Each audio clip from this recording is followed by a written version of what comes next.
मजा आ रहा है। अब रिकॉर्डिंग स्टार्ट हो गई है। सर अच्छा, एप्लीकेशन लेयर हमने देखा था ओएसआई लेयर के अंदर एप्लीकेशन लेयर हमारी टॉप लेयर होती है। ठीक है, आज हम सिर्फ ये 3 लेयर डिस्कस करेंगे। टीसीपीआई मॉडल की एप्लीकेशन लेयर है, ओएसआई मॉडल में एप्लीकेशन प्रेजेंटेशन और सेशन लेयर है। तो ये तीनों लेयर ओएसआई मॉडल की डिस्कस करेंगे one by one. Application layer में अपने आप इसको इंक्लूड कर दिया जाएगा।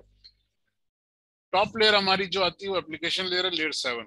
उसके अंदर हमारे पास जो नंबर ऑफ सर्विसेज हैं जिनको हम यूज करते हैं वो यहाँ पे राइट साइड पे दी है। डोमेन नेम सर्विस डीएनएस हो गया, डोमेन नेम सिस्टम डीएनएस हो गया, हाइपरटेक्स्ट प्रोटोकॉल हमारा ब्राउजिंग के लिए हो गया, एसएमटीपी हो गया, पॉप हो गया, डीएचसीपी हो गया, एफटीपी हो गया, इंटरनेट मैसेजिंग एक्सेस प्रोटोकॉल हो गया, ये आईसीएमपी। ये सारे जो है ना, ये हमारे पास वो प्रोटोकॉल हैं जो हमारे लेयर 7 पे चल रहे होते हैं। ठीक है, ये सारे के सारे जो है आपको फ्रंट एंड पे चीजें दिखा रहे होते हैं, नजर आ रही होती है, इसलिए एप्लीकेशन कहलाते हैं। The upper 3 layer of the OSI model, application presentation and session, defines function of the TCPI application layer of TCPI model. TCPI model के एक मॉडल है, इधर उसको 3 में कन्वर्ट किया गया। The application layer provides the interface between the applications used to communicate and the underlying network over which messages are transmitted. Application layer एक तो आपके और पीसी के बीच में जो कनेक्टिविटी है, जो आपका पीसी के साथ जो कंप्यूटर के साथ जो रिलेशन है, उसको एप्लीकेशन लेयर के ऊपर देखा जाता है कि ये एप्लीकेशन लेयर है। फिर उसके बाद वो लेयर जो है आपके कम्युनिकेशन के लिए नेटवर्क के ऊपर, दूसरे सिस्टम के ऊपर, उसी लेयर के ऊपर उसकी कम्युनिकेशन में भी काम आता है। हर लेयर दूसरे सामने की वाली लेयर के साथ अपने कम्युनिकेशन के लिंक रखती है। ठीक है, तो उसको जो है ना बेसिकली ये तीनों लेयर वन बाय वन करके इसको बंडल अप करके आपने एक एप्लीकेशन लेयर बना दी। ओएसआई में इसको अलग अलग करके डिफाइन किया गया ताकि और अच्छे तरीके से हो। ओएसआई ओपन सोर्स मॉडल है और सबसे ज्यादा हम काम इसी पे करते हैं। एग्जाम में वो कभी ओएसआई का पूछेगा, कभी टीसीपीआई भी पूछेगा। तो ये दोनों चीजें आपको क्लियर होनी चाहिए कि इसकी 4 लेयर, इसकी 7 लेयर आपस में कहाँ मिल रही है। ठीक है, presentation layer and session layer. Presentation layer हमारी सेकंड है। अब प्रेजेंटेशन लेयर में क्या होता है, हमारे पास एमपीजीज हैं, एमओवी क्विक टाइम की है, ग्राफिकल इंटरफेस जिफ है, जेपीजी है, पीएनजी है। ये बेसिकली वो एक्सटेंशन है जिसकी वजह से फाइल आइडेंटिफाई होती है। ठीक है ना, डॉट के बाद जो मतलब फाइल के फॉर्मेट, फाइल का फॉर्मेट, एक्सटेंशन, फॉर्मेटिंग और presenting data at the source device into a compatible format for received by the destination device. तो जब सामने वाला उसको रिसीव करता है, डेस्टिनेशन उसको जब रिसीव करता है, तो उसको कैसे पता चलता है कि यार ये डॉक्यूमेंट वर्ड में खुलना था, या ये पिक्चर है, या ये वीडियो है, क्योंकि उसका एक्सटेंशन बताता है। अच्छा, अगर जो रिसीवर है, जो डेस्टिनेशन है, उसके पास सपोज ऑफिस इंस्टॉल नहीं है, वर्ड इंस्टॉल नहीं है, तो वो फाइल जो है वर्ड में नहीं खुलेगी। सो वाइट आइकन आ जाता है उसके ऊपर वो सीधा। आइकॉन आ जाता है कि उसका कोई सॉफ्टवेयर का आइकॉन नहीं होता कि किस सॉफ्टवेयर में खुलना चाहिए। सर खोलते हैं, पूछता है किससे खोलना है। हाँ, तो इसलिए उसको जो है ना प्रेजेंटेशन लेयर आइडेंटिफाई करती है। तो दुनिया में डॉक्यूमेंट कहीं पर भी जाएगा, अगर वो सॉफ्टवेयर मौजूद है तो उसको आराम से खोल सकता है। ठीक है, प्रेजेंटेशन लेयर का इतना ही फंक्शन है। अब टीसीपी की एप्लीकेशन लेयर प्रोटोकॉल्स जो है,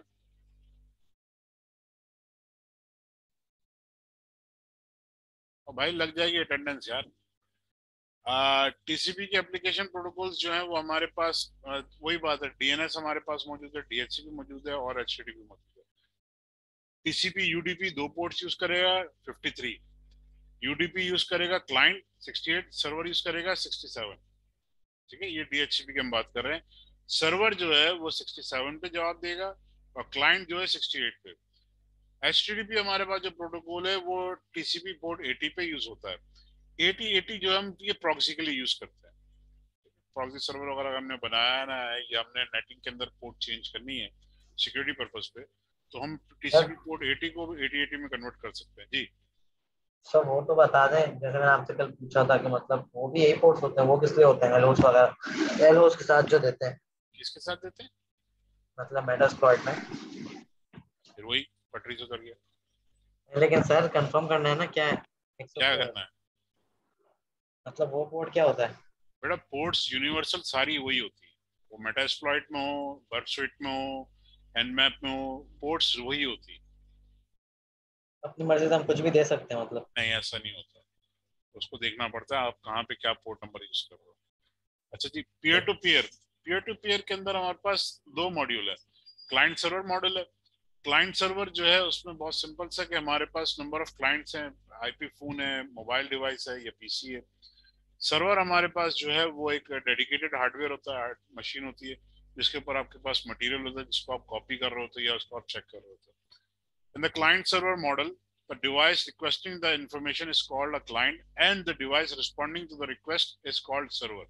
ठीक है, ये रिक्वेस्ट कर रहे हैं कि इनको कोई इन्फॉर्मेशन चाहिए, डेटा चाहिए, वीडियो चाहिए, वॉइस या कोई भी इन्फॉर्मेशन को चाहिए तो ये क्लाइंट कहलाते हैं। सर्वर जो है, सर्वर को आसान अल्फाज में अगर मैं यूं आइडेंटिफाई करूं, सर्वर बेसिकली एक सर्व जैसे वेटर होता है रेस्टोरेंट्स वगैरह में, उस तरह का उसको भी हम सर्वर कहते हैं। वो सर्व करता है कि आपको डिशेस ला ला के सर्व कर रहा होता है जो आप डिमांड करते हो, जो आप ऑर्डर करते हो। आप टेबल पे जाके बैठते हो, मेन्यू देखते हो और फिर वेटर को बुला के बोलते हो कि जी मुझे ये सामान चाहिए। तो वो सर्वर बेसिकली वो बंदा है जो सामान ला ला के आपको दे रहा होता है। यही रोल जो है ये सर्वर कर रहा होता है। सर्वर के अंदर दो फंक्शंस होते हैं, एक तो सर्वर की अपनी सर्विसेज चल रही होती हैं, दूसरा उसके एजेंट्स होते हैं जो सर्विसेज ला ला के आपको दे रहे होते हैं। ठीक है, तो सर्वर का मतलब बेसिकली आपको एंटरटेन करना है, आपको सर्व करना है, आपकी खिदमत करना है। तो ये एक डेडिकेटेड मशीन ही हो सकती है। हमारा एक बहुत बड़ा मिसकॉन्सेप्ट है कि हम एक बड़ी पीसी मशीन, अगर उसको कहते हैं यार इसकी 1200 की पावर सप्लाई है, या हम बोलते हैं कि यार इसके अंदर जो है ना मैंने 16 GB रैम लगा दी है तो ये सर्वर मशीन है। नहीं, वो वर्क स्टेशन ही रहेगा। नॉर्मली लोग क्या कहते हैं कि गेमिंग मशीन जो है सर्वर मशीन है, ऐसा नहीं है। गेमिंग मशीन ही कहलाती है। उसको आप कुछ भी कर लो, सर्वर नहीं हो सकता। सर्वर का मकसद जो है वो आपको हर लेवल पे फेल ओवर, रिडंडेंसी और लोड बैलेंस की तीन चीजें कैटर करके देता है। और सर्वर हार्डवेयर जो होता है वो पीसी की तरह नहीं होता। यार मुझे एक बात बताना, एक लॉजिकल से थिंकिंग है। एक आपके पास गेमिंग मशीन 2 लाख रुपए, 2.5 लाख रुपए में आराम से नई मशीन मिल जाती है, 3 लाख में मिल जाएगी। अच्छी मशीन आपने उसमें ले ली, ग्राफिक कार्ड लगा दिया, ये लगा लिया, वो लगा लिया, इससे महंगा तो नहीं होगा। 4 लाख की लगा ली, 5 लाख की मशीन लगा ली, तो 5 लाख में बेहतरीन आपके पास, सिर्फ सर अच्छा, सिस्टम की बात कर रहा हूँ, स्क्रीन अच्छा वगैरह टॉप एंड हो कीबोर्ड जाएगा। माउस कुछ भी नहीं है, टॉप एंड हो जाएगा ना फिर। मैक्सिमम आपने लगा दिया। दूसरे एंड पे जो सर्वर है ना, सर्वर स्टार्ट ही 6 लाख के बाद से होता है। यस एक सर। नया सर्वर का जो बेस है जिसे हम चेचेस कहते हैं और उसके साथ मदरबोर्ड वगैरह जिसे बेयरबोन हम कहते हैं, वो स्टार्ट ही 6 लाख के बाद से होता है। 6 लाख, 12 लाख, 15 लाख, 20 लाख। सैन के हमारे स्टोरेज जो है वो 35-35, 50-50 लाख के होते हैं। तो यार कुछ तो फर्क होगा ना, गोरों ने ऐसी थोड़ी बना दिया। Yes sir. डेफिनेटली कोई तो फर्क होगा, आप इतना पैसा वहां क्यों लगा रहे हो। सर्वर एक वक्त में 1,000 लोगों को एंटरटेन कर सकता है, डेस्कटॉप मशीन नहीं कर सकती। हमारे जितने भी सॉफ्टवेयर डेवलपर जो होते हैं ना, वो क्या करते हैं कि जी कॉस्ट बचाने के चक्कर में गलत मशवरे देते हैं। वो क्या कहते हैं कि जी डेस्कटॉप मशीन ले लेते हैं कि यार इसकी पावर सप्लाई बड़ी कर दें, इसमें रैम बड़ी कर दें, हमारी एप्लीकेशन चल जाएगी। चल जाएगी, 50-100 लोगों के अंदर चल जाती है, कोई इशू नहीं है, क्योंकि उसमें इतनी रिक्वायरमेंट नहीं होती, इतना डेटा नहीं होता। मगर अगर वो मशीन, अगर उसमें कोई फॉल्ट आ गई, कोई प्रॉब्लम आ गया, बहुत बड़ा प्रॉब्लम होता है, पूरी एप्लीकेशन बढ़ जाती है। सर्वर्स में आपके पास हर चीज दो होती है। आपके पास दो प्रोसेसर है, रैम भी अगर आप लगाएंगे तो आप पेयर में लगाते हैं, दो कम से कम रैम लगेंगी, या 4 लगेंगी, या 6 लगेंगी, या 8 लगेंगी, पेयर के अंदर लगती है। अगर एक रैम फेल होगी तो दूसरी पे सिस्टम चलता रहेगा, एरर आएगा, परफॉर्मेंस स्लो हो जाएगी, बंद नहीं होगा, सिस्टम बंद हो जाता है। तो ये एक बहुत बड़ा फर्क है। सर्वर के अंदर दो पावर सप्लाई होंगी। कोई वर्क स्टेशन अभी शायद आ गया हो, वरना दो पावर सप्लाई वाला वर्क स्टेशन नहीं आता। सर्वर के अंदर दो पावर सप्लाई होती है, अगर एक फेल हो जाए तो दूसरी चलती रहे। दो प्रोसेसर होते हैं, अगर एक काम नहीं कर रहा तो दूसरे पे लोड चला जाता है। अगर दोनों साथ काम कर रहे हैं तो लोड बैलेंस हो रहा है, परफॉर्मेंस की बढ़ती है। सर्वर का मकसद जो है वो एक अच्छी परफॉर्मेंस देना होता है, अच्छे लेवल पे काम करना होता है। वो वर्क स्टेशन के बराबर नहीं हो सकता, सर्वर सुपीरियर ही है। ये एक मिसकॉन्सेप्ट है मार्केट में बहुत बड़ा। पीयर टू पीयर नेटवर्क, अच्छा पीयर टू पीयर नेटवर्क में और क्लाइंट सर्वर नेटवर्क में, क्लाइंट सर्वर के अंदर एक चीज और है कि माइक्रोसॉफ्ट उसको कहता है डोमेन इन्वायरमेंट और एक वर्क ग्रुप इन्वायरमेंट। ये माइक्रोसॉफ्ट को बता रहा हूँ मैं, सिस्को का नहीं। वर्क ग्रुप इन्वायरमेंट में एक सेंट्रलाइज, सॉरी, डोमेन इन्वायरमेंट में आपके पास एक सेंट्रलाइज सर्वर होता है, एक डेडिकेटेड मशीन होती है जिसके अंदर आपके पास एक्टिव डायरेक्टरी, डीएनएस, ये दो चीजें इंस्टॉल होती है। जिसपे आके आपके तमाम क्लाइंट्स की ऑथेंटिकेशन की तमाम user ID password centralise store होते हैं सर्वर के ऊपर। और क्लाइंट जब लॉग इन करते हैं तो अपनी यूजर आईडी पासवर्ड देते हैं तो सर्वर से वेरीफाई होता है, फिर उसको लॉग इन होने दिया जाता है। ठीक है ना, ये एक्टिव डायरेक्टरी के साथ होता है। इसे कहते हैं माइक्रोसॉफ्ट डोमेन इन्वायरमेंट, कि आपके पास एक सेंट्रलाइज मशीन है जिसकी वजह से सारे कंप्यूटर की यूजर आईडी पासवर्ड आपने सेंटर से कंट्रोल करी हुई है। अगर किसी का पासवर्ड खो जाता है तो उसको वहां से रीसेट कर सकते हैं। अगर किसी की नई आईडी बनानी तो वही से बनेगी, पीसी पे नहीं बन सर, सकती। ये डोमेन इन्वायरमेंट कहलाता है जी। सर जैसे कुछ चीजों में होता है वो ओनरशिप वेरीफाई करते हैं, वो कितना करते हैं? क्या मतलब ओनरशिप वेरीफाई करता ओनरशिप है? ओनरशिप क्या मतलब?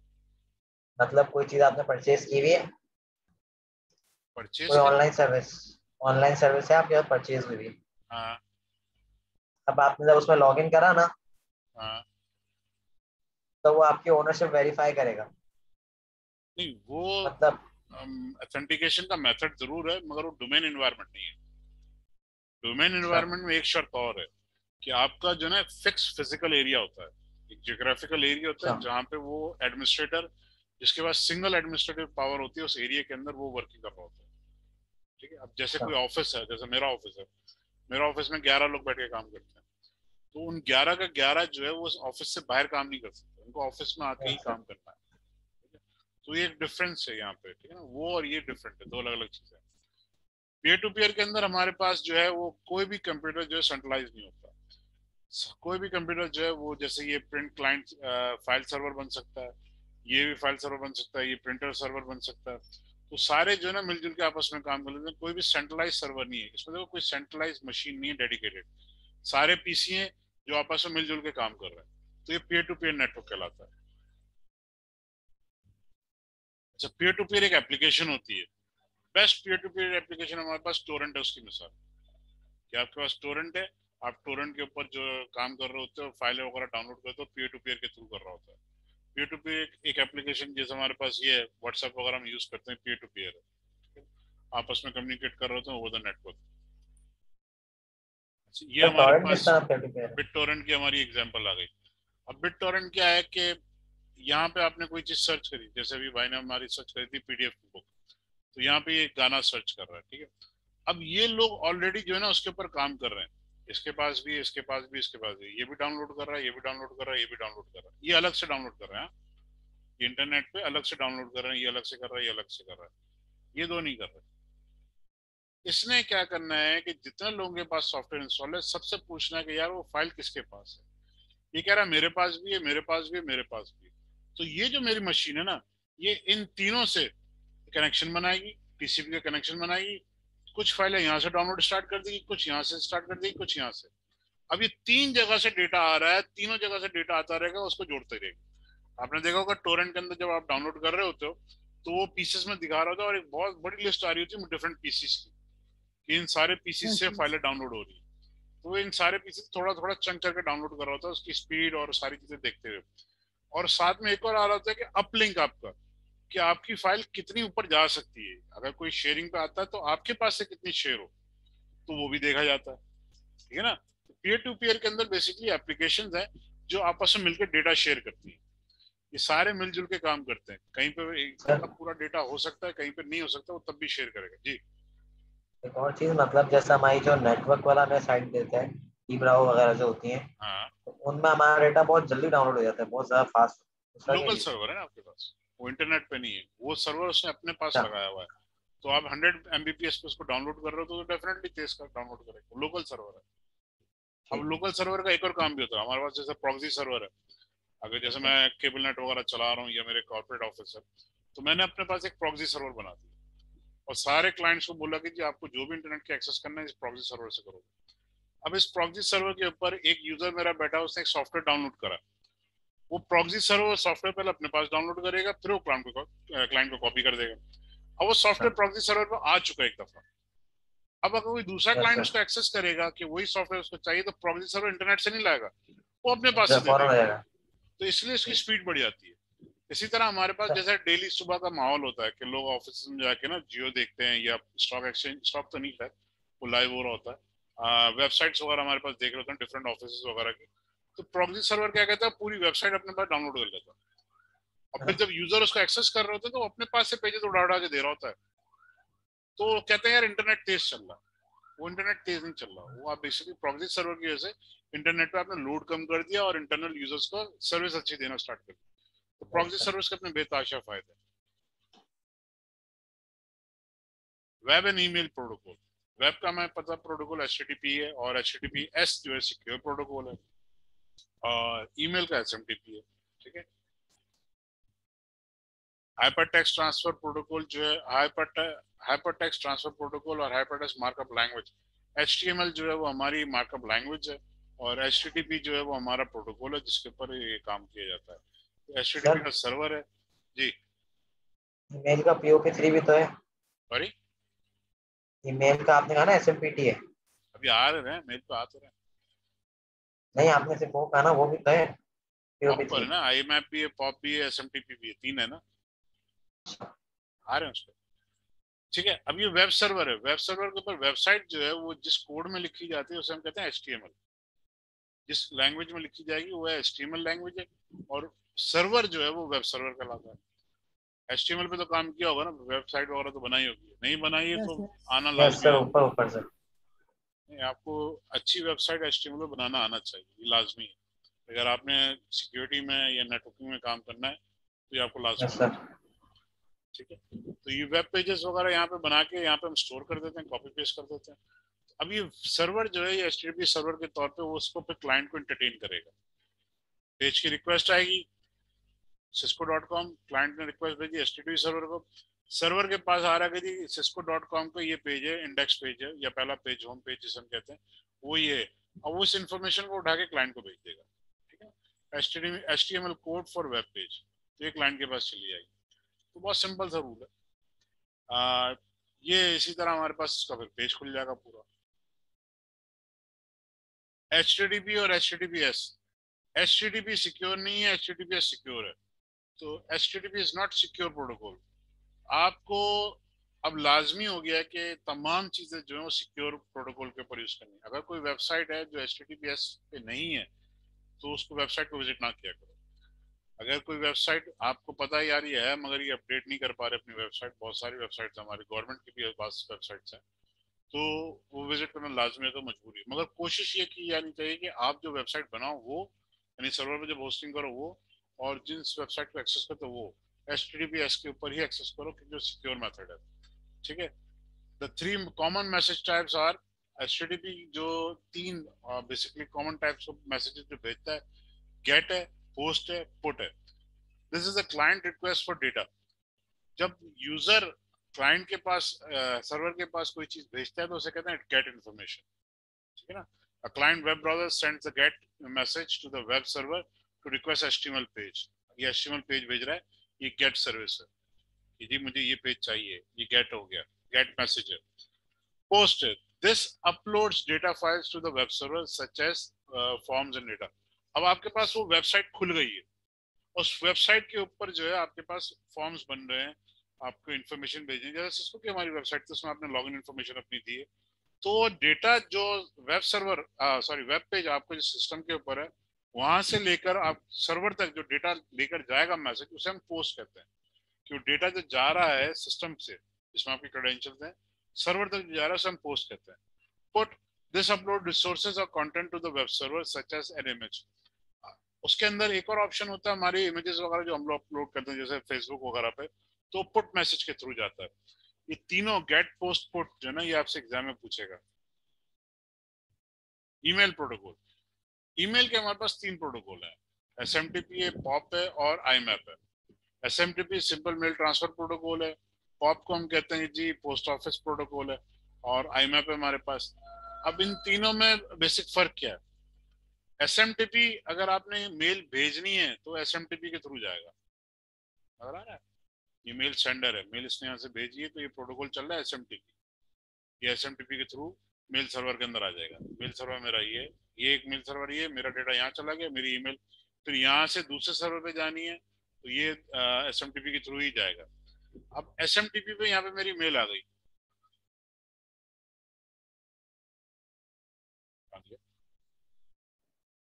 सर पैकेट ट्रेस में IMAP है क्या? सारे मौजूद है, देखो तो सही।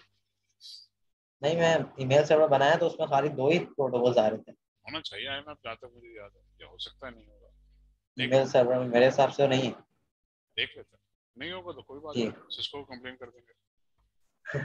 अच्छा, अब ये मेल सर्वर जब दूसरे मेल सर्वर को मेल भेजेगा, ये तो आपका मेल सर्वर है ना, आपने कहा कि ऑल APMF के मेल सर्वर फेडरेशन का मेल सर्वर है, यहाँ पे आपकी मेल चली गई, या ये जीमेल है, यहाँ पे आपकी मेल चली गई।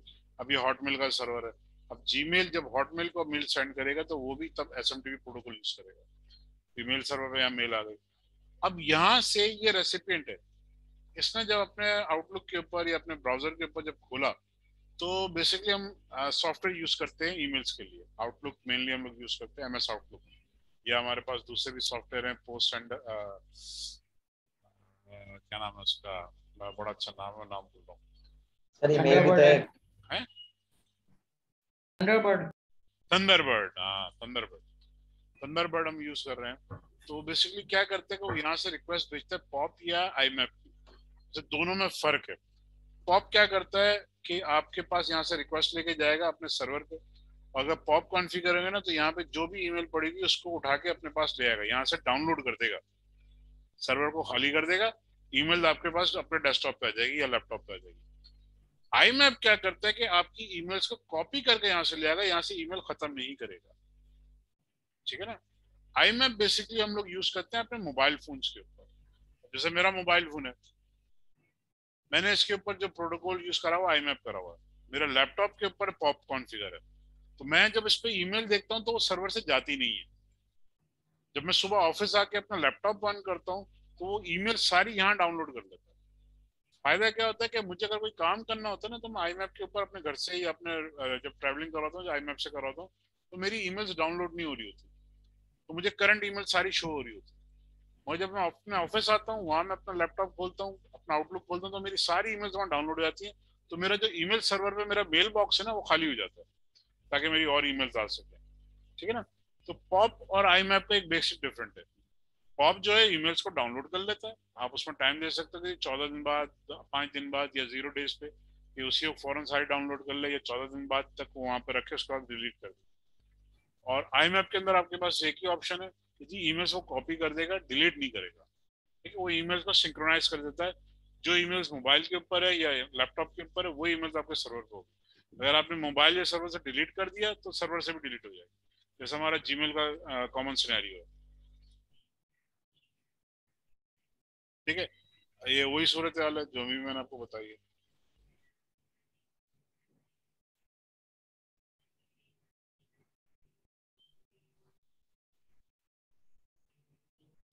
डोमेन नेम सर्विस, DNS इनको शॉर्ट कहते हैं। डोमेन नेम सर्विस बेसिकली आप जो URL के ऊपर लिखते हो ब्राउजर के ऊपर, जैसे cisco.com लिखा, तो ये इसको IP में कन्वर्ट करता है।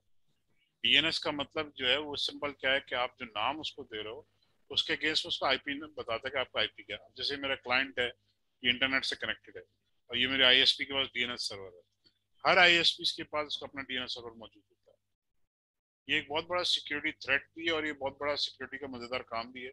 अगर आप, जैसे आपके इलाके में आप अपने केबल नेट के ऊपर इस तरह की स्निफिंग करते हो, स्पूफिंग करते हो, कि DNS की जितनी भी क्यूरीज हैं वो आपके पास भी आना स्टार्ट हो जाए, तो आप बहुत अच्छे तरीके से अंदाजा लगा सकते हो कि कौन सा बंदा क्या चीज देख रहा है, या किस चीज को एक्सेस कर रहा है, या उसका इन्वायरमेंट में क्या क्या चल रहा है। तो ये बहुत इंपॉर्टेंट चीज है, लोग इसको कंसिडर नहीं करते। सिक्योरिटी प्रोस्पेक्टिव से इसमें बहुत सारी इन्फॉर्मेशन हमें मिल जाती है।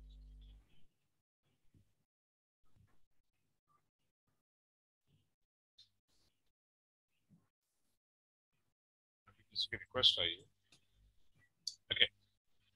अब काम कैसे करते हैं, आपने लिखा जी cisco.com, क्लाइंट पे लिखा, हम लोग प्राइमरी DNS और सेकेंडरी DNS दे रहे होते हैं, तो ये क्यूरी जाएगी DNS सर्वर के पास, जो हमने IP देता है। नॉर्मली हम IP देते हैं 8888 की या 4488 की, तो वो होना नहीं चाहिए। आपको अपने ISP का DNS सर्वर पता होना चाहिए, ताकि आपकी क्यूरी जल्द से जल्द रिजॉल्व हो, ठीक है। वो DNS सर्वर के पास गई, DNS सर्वर ने cisco.com के अगेंस्ट उसको बता दिया कि तुम्हारा एक्चुअल IP एड्रेस क्या है। cisco.com का जो सर्वर है उसका एक्चुअल वेब IP एड्रेस क्या है, वेब सर्वर का, ये इंफॉर्मेशन लेके वो क्लाइंट के पास चला जाएगा। क्लाइंट फिर जो नेक्स्ट पैकेट भेजेगा वो IP एड्रेस के थ्रू भेजेगा, cisco.com पे नहीं भेजेगा। अब यहाँ पे ये पैकेट जा रहा है वो cisco.com के वेब सर्वर पे जाएगा, फिर यहाँ से वेब पेज लेकर वापस आएगा, ठीक है ना। तो डीएनएस का प्रोटोकॉल वो सिंपल क्या करता है कि आप जो यूआरएल देते हो, टेक्स्ट देते हो, उसको आईपी में कन्वर्ट कर देता है, ठीक है।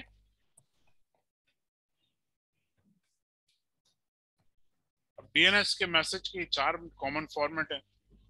ए रिकॉर्ड है, an end device IPv4 address, an authoritative name server, कोई और नेमिंग सर्वर आपके पास, triple A, double A, an end device IPv6 pronounce quad है, IPv6 का एड्रेस है तो क्वाड ए होगा। और एमएक्स रिकॉर्ड हम कहते हैं जी एक्सचेंज मेल्स, मेल का जो एमएक्स रिकॉर्ड होता है ईमेल सर्वर का, उसको हम एमएक्स रिकॉर्ड कहते हैं, ठीक है। ये डीएनएस सर्वर के मैसेजेस हैं। क्वेश्चन है, आंसर है, अथॉरिटी है, एडिशनल है। इसकी डिटेल में हम नहीं जा रहे क्योंकि हमारी इसकी इतनी जरूरत नहीं है। हाँ, अब डीएनएस सर्वर की हिरार्की है कि डीएनएस सर्वर की बेसिकली वर्किंग कैसे है। हमारे पास cisco.com जो है ये एक सर्वर यहाँ मौजूद है। जो हमारे पास रूट लेवल डोमेन है ये प्राइमरी डोमेन है हमारे पास, जो टॉप लेवल पे खड़ा होता है इसको हम कहते हैं प्राइमरी डोमेन या रूट लेवल डोमेन। अभी टॉप लेवल TLD डोमेन है हमारे पास, top level domain. Dot net का सर्वर अलग है, डॉट edu का अलग है, डॉट कॉम का अलग है, डॉट au का अलग है, डॉट को अलग है, डॉट pk अलग है, डॉट ae अलग है। ये सारे प्राइमरी सर्वर्स हमारे पास आ रहे होते हैं, ठीक है ना। ये सारे प्राइमरी सर्वर्स हमारे पास अलग आते हैं। डॉट कॉम के अंदर डॉट कॉम की ही एंट्री जाएगी, डॉट edu में डॉट edu की एंट्री जाएगी, डॉट पीके जो हमारा सर्वर है उसमें डॉट पीके की ही एंट्री जाएगी। ये टॉप लेवल डोमेन सर्वर कहलाते हैं। इसके बाद फिर हमारे पास सेकेंडरी लेवल सर्वर आते हैं जो सिस्को का अपना सर्वर है, cisco.com, ठीक है, सेकेंडरी लेवल का सर्वर है। अब cisco.com के अंदर आपके पास 4-5 ऑप्शन हो सकते हैं। सिस्को का ये वेब सर्वर है www.cisco.com, FTP फाइल सर्वर.com, मेल का mail.cisco.com। ये 3 अलग अलग सर्वर आ रहे हैं। ये सिस्को के अपने प्रेमिसेस के अंदर हो सकते हैं या कहीं और होस्टिंग पे हो सकते हैं, ठीक है। इंपॉर्टेंट चीज जो यहाँ पर ये जो आपको याद रखनी है, ये अपने टॉप लेवल के डीएनएस सर्वर को, कि हर डीएनएस सर्वर का जो .com होता है उसका सर्वर ही अलग होता है, ठीक है। टॉप लेवल के एग्जांपल है .com, नॉर्मली हम लोग बिजनेस इंडस्ट्रीज के लिए यूज करते हैं। .org जो है नॉन प्रॉफिट ऑर्गेनाइजेशन है।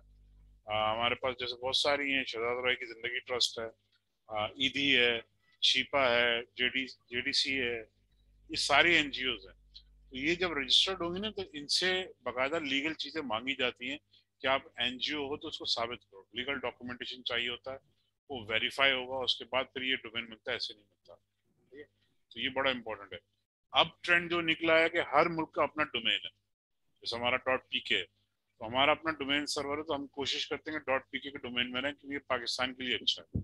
जहाँ पे भी वेबसाइट खुलेगी .pk के साथ खुलेगी, लोगों को पता होगा हाँ ये पाकिस्तान के अंदर है, ये तो ये हमारे लिए बहुत अच्छा है। .pk का मतलब क्या है कि पाकिस्तान की जो कंपनी जो विद इन पाकिस्तान है वही वहां पे खोल सकती है, पाकिस्तान से बाहर से कोई आगे नहीं खोल सकता। जैसे आप यहाँ से बैठ के दुबई में नहीं खोल सकते, आपको दुबई में खोलने के लिए दुबई के लोकल सारी चीजें चाहिए होंगी, कंपनी एड्रेस चाहिए होगा, अकामा का कॉपी, एग्रीमेंट की कॉपी, ये सारी चीजें चाहिए होंगी, तो वो दुबई के अंदर भी खुलेगा। अगर आपको ऑस्ट्रेलिया में खोलना है तो बंदा ऑस्ट्रेलिया में मौजूद होगा, वहां पे वो साबित करेगा ऑस्ट्रेलिया में मौजूद है तो वो खोल सकता है। तो ये जब से कंट्री वाइज डोमेन है सिक्योरिटी का लेवल बढ़ता जा रहा है। .com अभी भी चल रहा है, .net, सारे अभी भी चल रहा है। वो प्रिफर्ड किया ये जा रहा है और अच्छा यही है कि आप .com, .pk या .pk खाली यूज करो, ये हमारे लिए अच्छा है और इसी वक्त इसकी प्रैक्टिस चल रही है। जी साथ साहब।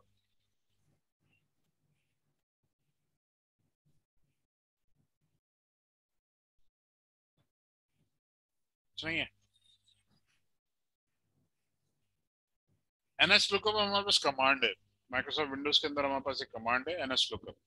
जब NS लुकअप की कमांड में यूज करता हूँ तो मेरे पास कुछ इन्फॉर्मेशन आ जाती है, उसके बाद जिस सर्वर को मुझे सर्च करना है, अब ये सारी चीजें वही है किसी चीज को सर्च करने के हवाले से, तो उस सर्वर का मैं नाम लिख दूंगा, तो उस सर्वर की जो ना डीएनएस सर्वर मुझे बता देगा कौन सा, उसका एड्रेस बता देगा, नेम बता देगा, इवन का उसका एड्रेस वो भी बता सकता है कि फिजिकल एड्रेस कहाँ है, कंपनी का नाम क्या है। ये वेबसाइट्स हमारे पास मुख्तलिफ वेबसाइट्स मौजूद हैं जो पूरी चीजें डिटेल में निकाल कर देती हैं कि किस बंदे के नाम पर रजिस्टर्ड है, किस कंपनी पे कब से कब रजिस्टर्ड है। तो ये डीएनएस के लुकअप्स जो है ना ये बहुत सारे आपको गूगल सर्च करेंगे आपको मिल भी जाएगा, तो आपको एग्जैक्ट पता चल जाएगा ये कंपनी रजिस्टर्ड कहाँ है, इसका कब स्टार्ट हुआ था, कब एंड होगा, और उसकी सारी इन्फॉर्मेशन जो है कॉन्टैक्ट नंबर वगैरह, ईमेल आईडी वगैरह सब आपको मिल जाएगी।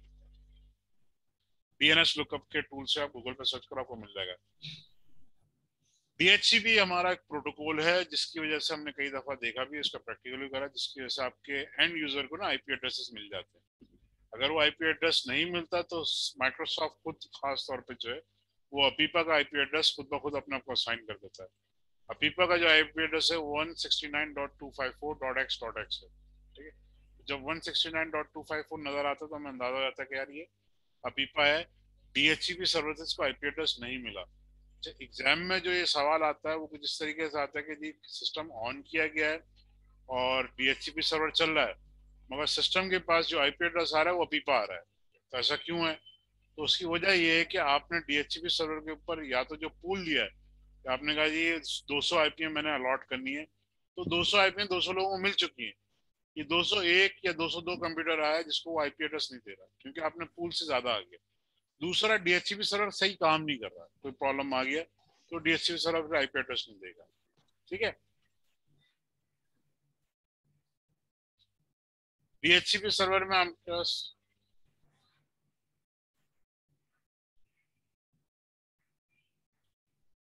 डीएचसीपी सर्वर से काम करने के लिए डीएचसीपी क्लाइंट होता है। जब से हम सिस्टम को ऑन करते हैं तो उसके पास से सबसे पहला पैकेट जाता है कंप्यूटर के पास से, या पैकेट ट्रेसर पे देखिएगा, उसे हम कहते हैं डीएचसीपी डिस्कवर, कि ये ब्रॉडकास्ट होना स्टार्ट हो जाता है कि भाई डीएचसीपी सर्वर का है।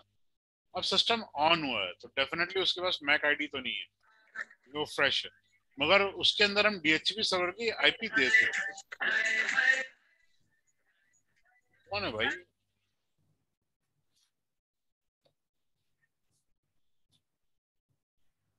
ठीक है, उसमें डीएचसीपी सर्वर की आईपी नहीं देते, सॉरी, आपको डीएचसीपी ऑटोमेटिक करना पड़ता है, डीएचसीपी की आईपी नहीं देते। तो वो क्या करता है कि उसका पैकेट जो है पूरे नेटवर्क में ब्रॉडकास्ट कर रहा होता है, वो डीएचसीपी डिस्कवर होता है, वो पैकेट निकल जाता है, चारों तरफ ढूंढना स्टार्ट करता है, ना उसके पास आईपी एड्रेस है ना उसका मैक आईडी, तो पैकेट फुल टाइम ब्रॉडकास्ट होता है। सबके पास जाएगा, देखेगा, पता करेगा, पूछेगा, तो डीएचसीपी सर्वर जो है वो डीएचसीपी ऑफर करेगा कि जी मैं हूँ डीएचसीपी सर्वर, मैं डीएचसीपी ऑफर कर रहा हूँ। A DHCP server replies with a DHCP offer message, which offers are leased to the client. If a client receives more than one offer due to multiple DHCP server on the network, it must choose one. होता ये है कि अगर एक से ज्यादा DHCP server काम कर रहे हैं तो क्लाइंट के पास जो पहले आईपी रिसीव होगी वो उसको अडॉप्ट कर लेगा, उसको ले लेगा। The client sends a DHCP request message that identifies the explicit server and lease offer that the client is accepting. अब वो क्लाइंट उस सर्वर को बता रहा है, ठीक है ना, डीएचसीपी रिक्वेस्ट जब सेकंड टाइम जा रही है कि मैंने ये आईपी एक्सेप्ट कर ली है और ये इसकी लीज है। लीज का मतलब है कि कितने अरसे तक वो चलेगी। नॉर्मल हमारे पास जो डीएचसीपी सर्वर आईपी आती है वो 8 दिन की होती है, 8 दिन तक वो वैलिड रहती है। फिर डीएचसीपी उसको पैक करता है एक्नॉलेजमेंट का, ये डीएचसीपी एक्नॉलेजमेंट का उसको मैसेज करता है, ओके ठीक है। डीएचसीपी सर्वर के अंदर एक टेबल बना हुआ होता है, उसके अंदर मैक आईडीज आ रही होती है और अगेंस्ट का आईपी एड्रेस आ रहा होता है, यह कि किस आईपी एड्रेस को कौन सा किस मैक एड्रेस को कौन सा आईपी एड्रेस अलॉट किया गया, ठीक है, ये उसका टेबल आता है। डीएचसीपी सर्वर में हमारे पास एक और खासियत है, मैं चाहता हूँ कि यार इन नंबर ऑफ कंप्यूटर्स हैं इनका आईपी एड्रेस सेम रहे, चेंज ना हो, ये जब भी आए इनको यही मिले, तो उसको मैं मैप कर सकता हूँ वो मैक एड्रेस को आईपी के ऊपर, कि जी ये मैक एड्रेस जब भी आएगा उसको यही आईपी मिलेगी, तो हर दफा उसको वही मिलेगा। तो ये नॉर्मल प्रैक्टिस हम करते नहीं है, हम कहते हैं कि जी एंड यूजर के पास तमाम डीएचसीपी क्लाइंट अनेबल होना चाहिए और एंड यूजर को हर दफा, या हर दफा नहीं तो 2-3 दिन बाद नई आईपी मिलना चाहिए। अच्छा, जो हमारे सर्वर्स हैं, स्विचेस हैं, राउटर्स हैं, फायरवॉल है, जो हमारा फिक्स एसेट है जिसको हमें मूव नहीं करना पड़ता, सर्वर्स खास तौर पे, राउटर्स, फायरवॉल, स्विचेस, इनको हम मैनुअल आईपी देते हैं, इनको हम डीएचसीपी सर्वर पे आईपी नहीं देते, इनको हम मैनुअल आईपी देते हैं, और इनकी जो आईपी रेंज होती है वो डीएचसीपी सर्वर में एक्सक्लूड कर देते हैं कि यहाँ तक आईपी आपने नहीं देनी, इसके बाद से देनी है, क्योंकि वो आईपी हमने ऑलरेडी असाइन करी हुई होती है, वरना आईपी कॉन्फ्लिक्ट का एरर आ जाएगा। सर जी सर हर नेटवर्क में डीएचसीपी सर्वर होता है, होना चाहिए राउटर से कनेक्ट करने के लिए। राउटर से कनेक्ट करना है नहीं शर्त बेटा, मैंने कहा डीएचसीपी सर्वर आपको जो इन्फॉर्मेशन देता है वो गेटवे की देता है, सिस्टम को उसका आईपी भी देता है। अगर मैं गेटवे की इन्फॉर्मेशन नहीं देना चाहता तो डीएचसीपी सर्वर वो नहीं देगा, सिस्टम को पता ही नहीं होगा उसका राउटर का। Yes sir. ये तो हमारे ऊपर है, sir DNS servers, win servers, ये सारी इंफॉर्मेशन हम देते हैं जी। हमें यानी कि डिफॉल्ट गेटवे जो होता है वो हाँ, हमें अपनी मर्जी से कुछ भी दे सकते हैं ना।